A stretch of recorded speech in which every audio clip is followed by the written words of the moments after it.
আজকে আমরা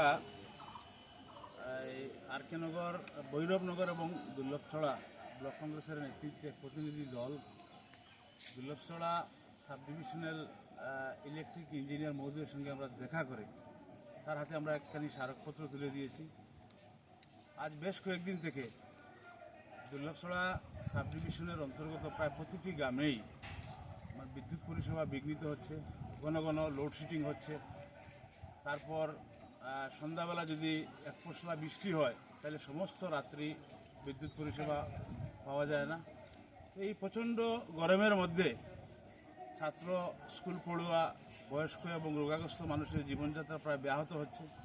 তো আমরা আজকে দাবি রেখেছি যে যেহেতু বিদ্যুৎ পরিষেবা আমাদের অর্থ দিয়ে আমরা যেহেতু পরিষেবা পাই, তাহলে মানুষ যখন মাসুল দিয়ে তার পরিষেবা যদি ঠিকমতো না পায় তাহলে মানুষ আর্থিকভাবে ক্ষতিগ্রস্ত হচ্ছে।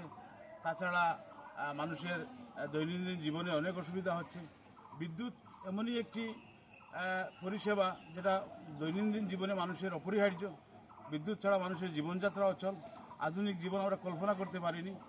তো যার জন্য আমরা এসডি মহোদয়ের কাছে আমরা বলেছি যদি আগামী এক সপ্তাহের মধ্যে বিদ্যুৎ পরিষেবা যদি উন্নত না হয় তাহলে রামকৃষ্ণনগর কংগ্রেস আমরা গণতান্ত্রিকভাবে আন্দোলনের কার্যসূচি আমরা হাতে নেব।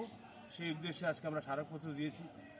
আজকে ডবল ইঞ্জিন সরকার যারা বলে তারা বলে যে উন্নয়নের কথা, কিন্তু এই সরকারই 24x7 বিদ্যুৎ পরিষেবার কথা তারা বলেছিলেন।